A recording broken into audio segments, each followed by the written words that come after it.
Hi, it's Anne Marie with AM Astro, and today I wanted to look at the condition of the sky at the moment and how it is going to be impacting certain individuals over the next few weeks. So this is the chart for today, Saturday, February 8th, and Mars and Jupiter are in what's called an Antiscia. And because Mars just stationed direct, and because I'm sorry, Jupiter just stationed direct, and Mars is retrograding back to its station, which it is approaching very well, slowly, but it's getting there in a matter of a week or two. That Antiscion is going to be lasting for into the rest of the month, the rest of February, and into early March, as then Jupiter starts picking up, and then the Antiscion goes out. So what an Antiscion is, it's a hidden aspect, a secret conjunction. And what you do is you look at the solstice points, 0 Cancer and 0 Capricorn. So this is the summer solstice and the winter solstice. And those points on the chart, if you imagine taking the full circle and then folding it in half on the solstice parts, kind of hard to imagine, but just think of drawing a line from 0 Capricorn to 0 Cancer and then folding the pie over.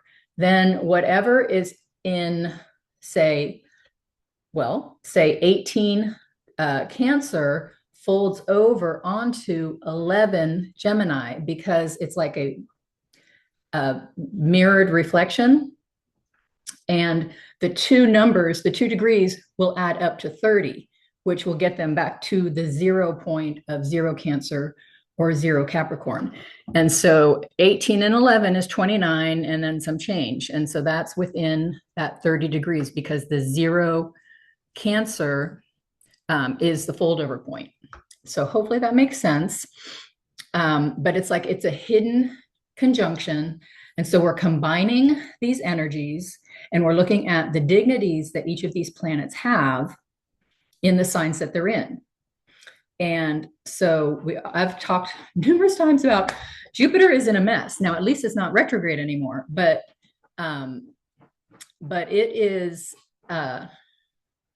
in pretty bad shape because it's in its own detriment. And so it doesn't have a lot of strength to give anyone. Mars is in even worse shape right now because it's in its fall and retrograde. So what Mars is doing is Mars is looking to the moon for help. And right now the moon is in Cancer. And so that's a good thing. So it's aiding to this. It's able to give Mars what it needs, or what it's asking for, what it wants. Mars wants war and anger and destruction and separation. And so these things are not necessarily good things, but because the moon is able to calm it down in Cancer, it's there with it, it's co-present. So we would hope that these things would calm down. I think it's still a volatile situation though, because it's like I said, it's in a secret conjunction with Jupiter, and Jupiter is in bad shape.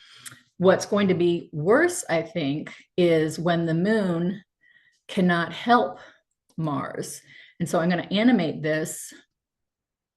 Bird just hit my window.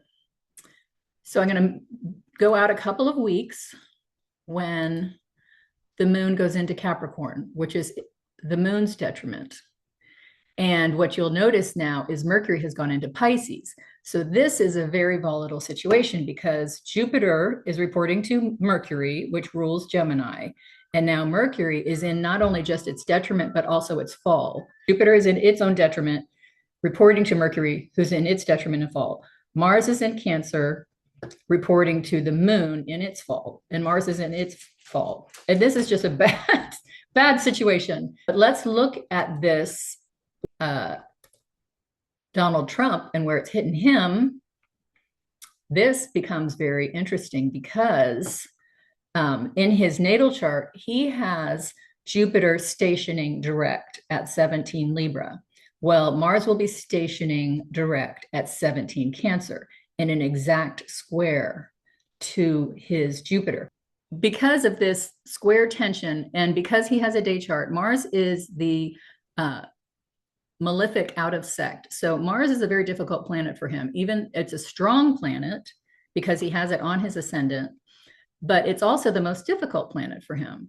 So it's bringing difficult energy with this square to his natal Jupiter and in this hidden conjunction, which is, up here in his 10th house. So we'll go weeks out. 1, 2. Now this is where the moon is going over his sun moon eclipse axis, but then we have to go when it gets into Capricorn. So you can see that the planets are in his 10th house of public and 11th house of the networks that he works with. This is also the presidential, the executive branch of government and the legislative branch of government.